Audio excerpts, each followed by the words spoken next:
ये रेप पहला नहीं है, ये तो आपको ही मालूम है, और ये आखिरी नहीं है। ये भी इस तथ्य से जाहिर है क्योंकि इस घटना के बाद ऐसी बहुत सी दुर्घटनाएं फिर घट गई हैं और ये आगे भी घटती रहेंगी। क्यों है जरा समझिए। देखिए, उनमें जब ये सब चीज़ें हो रही थी उस समय हमारे स्वनाम धन्य फ्रीडम फाइटर्स को लॉ बनाने का मौका मिला हुआ था। वो लोग संविधान सभा के मेंबर के तौर पर उसमें बैठे हुए थे। मुझे मोमबत्ती लो और सड़कों पे ड्रामा करो, इससे कुछ नहीं होता। हालांकि बुद्धिमानों का प्रोटेस्ट लंबे समय तक नहीं चलता। वो जान जाते हैं कि ये, हिंदी में कहावत है, अरण्य रोदन, जंगल का रोना। देखिए, आज हमारे दूसरे यूट्यूब चैनल का इनॉग्रेशन हो रहा है, शुरुआत हो रही है। इसका नाम है डिकोडिंग पॉलिटिक्स। डिकोडिंग पॉलिटिक्स का मतलब दोनों चीज़ें हैं।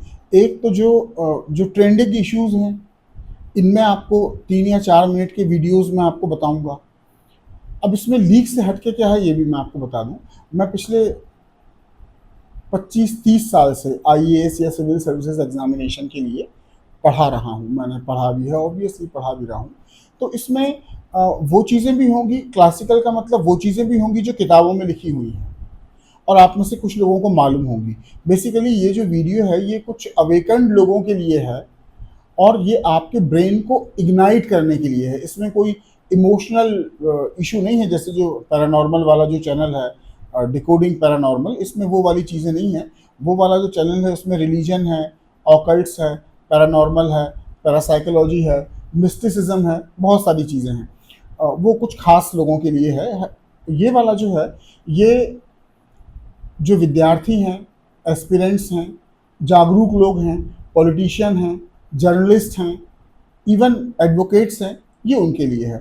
तो डिकोडिंग पॉलिटिक्स का जो उसका कोर है और पेरिफेरी क्या है, ये मैं आपको बता दे रहा हूँ। तो पॉलिटिक्स पर जब कभी हम कोई अपना कोई टेक देते हैं तो उसमें ऑब्वियसली कॉन्स्टिट्यूशन तो आएगा ही आएगा, इंडियन कॉन्स्टिट्यूशन आएगा, इंडियन पार्लियामेंट्री सिस्टम आएगा, इंडियन इकोनॉमी आएगी, वर्ल्ड इकोनॉमी आएगी, कई जगह जियो पॉलिटिक्स आएगी, कई जगह ज्योग्राफी आएगी, कई जगह फाइनेंशियल सिस्टम आएगा। तो ये इसमें ये सारे जो सब्जेक्ट्स हैं जिसको आईएएस या कॉम्पिटिटिव एग्ज़ाम की भाषा में बोलते हैं जनरल स्टडीज़ के सब्जेक्ट, ये बेसिकली जनरल स्टडीज़ के सब्जेक्ट्स पर है। अब इसमें सोशल इशू भी आएंगे, इसमें हो सकता है पेरेंटिंग के आर्ट पर कोई चीज़ आ जाए, तो बहुत सारी चीज़ें हैं। लेकिन फिर मैं आपको एक वादा कर रहा हूँ, वो गौर से सुनिएगा। इसमें भी कोई लंबे वीडियो नहीं होने वाले लेक्चर वाले। इसमें भी जो लीक से हटके बातें हैं, वो लीक से हटके बातें रहेंगी जो आपको शायद इंटरनेट में भी नहीं मिल रही हैं या जो आपके दिमाग में नहीं आती। आप उसको 4-5 मिनट में देखिए और वो आपको एनलाइटनमेंट देगा इन इश्यूज़ के लिए, आपको इग्नाइट करेगा। कोई आपको आंदोलनकारी नहीं बनाएगा, वो उसका कोई आशा नहीं है, लेकिन आपको आपकी प्रॉब्लम्स की जो रूट कॉज है वो बताएगा, जो आमतौर पर जो मेन स्ट्रीम मीडिया नहीं बताता। और यदि आप 2 मिनट का मैं आपको, आपकी इजाज़त से 2 मिनट के लिए मैं आपको बता रहा हूँ कैसी बात है। देखिए, अभी सबको मालूम है कि एक कलकत्ता रेप मर्डर कांड हुआ, ये सबको मालूम है। मैं इसके डिटेल के बारे में नहीं बताऊँगा। इस पर जो मेरा टेक क्या है ज़रा वो सुन लीजिए। यदि आपको पसंद आए तो फिर आप वो पॉलिटिक्स डिकोडिंग वाला आप ये चैनल है देखिए, नहीं तो फिर कोई जानी हुई बातों को दोबारा जानने का कोई मतलब नहीं है। देखिए, भारत के संदर्भ में आपको मैं बता रहा हूँ कि ये जो रेप है, रेप और मर्डर है, ये रेप पहला नहीं है, ये तो आपको ही मालूम है, और ये आखिरी नहीं है। ये भी इस तथ्य से जाहिर है क्योंकि इस घटना के बाद ऐसी बहुत सी दुर्घटनाएं फिर घट गई हैं और ये आगे भी घटती रहेंगी। क्यों है जरा समझिए। देखिए, ऐसा है, हमारा जो लीगल स्ट्रक्चर है, लीगल फ्रेमवर्क है, जो जुडिशियल फ्रेमवर्क है, जो एडमिनिस्ट्रेटिव फंक्शनिंग है, किसी भी क्राइम को रोकने में, निपटाने में वगैरह वगैरह, इन सब का अपने अपने स्टेज पे भूमिका रहती है। लेकिन आखिरी भूमिका यदि जुडिशरी की होती है तो उससे पहले एडमिनिस्ट्रेटिव सिस्टम काम करता है और ये दोनों काम करते हैं लीगल फ्रेमवर्क पर। अब देखिए ज़रा, सबसे आपत्तिजनक बात क्या है। जिन हमारे फ्रीडम फाइटर्स, जिनसे हमको बड़ी उम्मीदें थी और होना भी चाहिए कि इन्होंने हमारे देश के बेटरमेंट के लिए ये आज़ादी लेकर आए हैं, मिली है, जो भी बात है।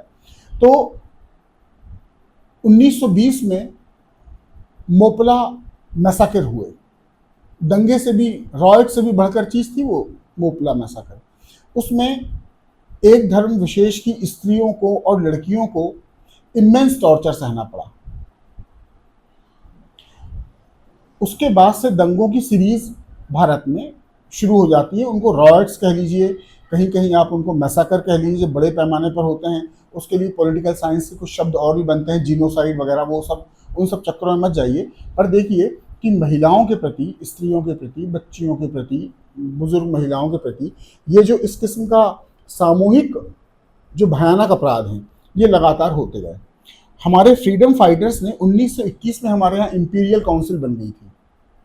जो हमारी आज की संसद है, वो उसका जो एकदम जो बेसिक है, जो बुनियादी है, तो वो वहाँ पर वो आ गई थी। उसको लेजिस्लेटिव काउंसिल, इंपीरियल काउंसिल, वो सब डिटेल में मैं आपको नहीं जाऊँगा। तो उसमें हमारे जो फ्रीडम फाइटर्स थे, वो वहाँ पर पार्लियामेंटेरियन बन के भी जाते थे, चुन के वो जाते थे। मुझे आप एक उदाहरण बताइए, आपको तो 20 उदाहरण बताना चाहिए यदि आप मेरे विपक्ष में हो तो, कि इस किस्म के जो मैसाकर होते थे, हॉरिफिक मैसाकर होते थे, इसमें महिलाओं बच्चों के साथ ये, इनको रोकने के लिए क्या कोई एक भी प्रभावी नियम, क्या कोई प्रभावी लेजिस्लेशन, क्या कोई प्रभावी एक्ट बनाया गया?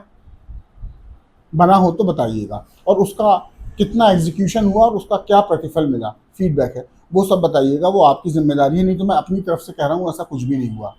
कैसे मैं कह रहा हूँ? इसके बाद दंगों की श्रृंखला फिर शुरू होती है, और ये श्रृंखला उत्तर पश्चिम भारत, जिसको पुराने उसमें बोलते थे north western frontier province, NFWP, वहाँ से लेकर नॉर्थ ईस्ट में जो नेफा है, म्यांमार को मैं अलग कर दे रहा हूँ, वहाँ, और कश्मीर से लेकर कन्याकुमारी तक, सब जगह भीषण भयानक दंगे हो रहे थे। इन सब का जो अपेक्स है, जो हमारे इतिहास का सबसे शर्मनाक अध्याय है, जो विश्व इतिहास का सबसे शर्मनाक अध्याय है, 1947 में पार्टीशन के नाम पर जो भयानक दंगे हुए, मैसाकर हुआ, बलवा हुआ, रायट हुआ, आपको जो कहना है वो कह लीजिए, उनमें जब ये सब चीज़ें हो रही थी, उस समय हमारे स्वनाम धन्य फ्रीडम फाइटर्स को लॉ बनाने का मौका मिला हुआ था। वो लोग संविधान सभा के मेंबर के तौर पर उसमें बैठे हुए थे। मुझे आप संविधान की एक धारा बताइए, या संविधान सभा में जो डिबेट्स हुई थी, वो CAD के नाम पर, कॉन्स्टिट्यूएंट असेंबली डिबेट्स के नाम पर 20 वॉल्यूम में वो आपको उपलब्ध मिल जाए। आप बताइए, क्या कभी उस पर कोई चिंता हुई? उसमें दुनिया भर की चिंताएं व्यक्त की गई कि विदेशों के साथ भारत के संबंध कैसे होंगे, तो उसके लिए हमारी विदेश नीति का मूल क्या होगा, और राज्य के डायरेक्टिव प्रिंसिपल क्या होना चाहिए। दुनिया भर की बातों पर चिंता हो रही है उसमें। लेकिन ये जो इतना बड़ा मसला है, और मैं आपको बताऊंगा कि ये जो कलकत्ता रेप कांड वगैरह है, कोई मामूली छोटी मोटी बात नहीं है। ये कैसे भारत की इकोनॉमी को ध्वस्त कर सकती है। फिर हम नाम लेंगे जॉर्ज सोरोस का। तो ये जो इतने इतने बड़े, पंजाब में और बंगाल ने विटनेस किया, सबसे दुनिया के सबसे बड़े फ्रीडम एट मिडनाइट किताब है, और ऐसी 20 किताबें हैं, रिपोर्ट्स हैं, उसमें इन सब के बारे में जिक्र है। उस समय गांधी जी भी थे, नेहरू जी भी थे, और तमाम जी, ये सारे के सारे थे। मुझे आप बताइए कि ऐसी जो घटनाएं होती हैं, उनको रोकने के लिए कानून बनाने की जिम्मेदारी किसकी थी? ऑब्वियसली उन्हीं की थी, जो इस हैसियत से वहां पर बैठे हुए थे। वो पार्लियामेंट्री लॉ नहीं बनाते, तो कम से कम जब कॉन्स्टिट्यूशनल फ्रेमवर्क तैयार हो रहा था, तब उसमें कोई सख्त प्रावधान करते। बहुत सी चीज़ों के लिए सख्त प्रावधान किए गए हैं, वो बाद में मैं बताऊंगा किन के लिए हैं। बहुत सी चीज़ों के लिए सख्त प्रावधान किए गए हैं, लेकिन इसके लिए क्या ये चीज़ नहीं की जाना चाहिए थी? इनमें से अधिकांश लोग कोई मानवता का पुजारी है, ये एक दूसरे को इन्होंने टाइटल दिए हैं, मानवता का पुजारी, विश्व शांति का पुजारी, राष्ट्र निर्माता और मसीहा, और दुनिया भर का सब दिए गए हैं। तो जिस अपराध पर संविधान मौन है, उस पर हमारी जो बाद की संसद आई, वो भी मौन थी। और आज भी इसलिए कहीं पर भी जब जब देखिए, एक बात अपराध के बारे में, एक बात याद रखिए, अपराध हमेशा बलशाली आदमी कम बलशाली पे करता है। इस शब्द पे गौर कीजिएगा। और मेरा हर वीडियो चैलेंजिंग है, आप चाहें तो इसमें कमेंट में बता सकते हैं कि इसमें कौन सी फैक्चुअल एरर है, कौन सी इसमें कॉन्सेप्चुअल एरर है। आप बिल्कुल बताने की आप आमंत्रित हैं, सभ्य भाषा में या जैसी भी आपकी भाषा हो, उसमें आप बिल्कुल बता सकते हैं। तो पार्लियामेंट बाध्य नहीं है। संविधान जब बाध्यता देता है संसद पर, तो संसद कानून बनाती है। तो चाहे इसमें जुडिशरी की रफ्तार हो, या जो इन्वेस्टिगेशन एजेंसीज हैं उनका रवैया हो, या हमारे जो लेजिस्लेटर्स हैं, विधि निर्माता हों, उनकी कोई प्रतिबद्धता इस किस्म के अपराधों को रोकने के लिए, ये उनकी प्रायोरिटी लिस्ट में है ही नहीं। तो अब ऐसी सूरत में आपके और हमारे पास दो रास्ते बच जाते हैं। एक तो ये जो आजकल होता है, मोमबत्ती लो और सड़कों पे ड्रामा करो, इससे कुछ नहीं होता। हालांकि इसके बारे में बताया गया है, धरना प्रदर्शन के बारे में महिमा मंडन किया गया है कि इसके द्वारा दुनिया के सबसे बड़े साम्राज्य को उसका बिस्तर गोल कर दिया गया था। वो कभी बात के टॉपिक का विषय है, लेकिन इससे मक्खी भी नहीं मरती। अभी भी जो कलकत्ता में जो डॉक्टर हड़ताल कर रहे हैं, या तो वो ख़त्म हो गई होगी और या वो ख़त्म हो जाएगी। बुद्धिमानों का प्रोटेस्ट लंबे समय तक नहीं चलता।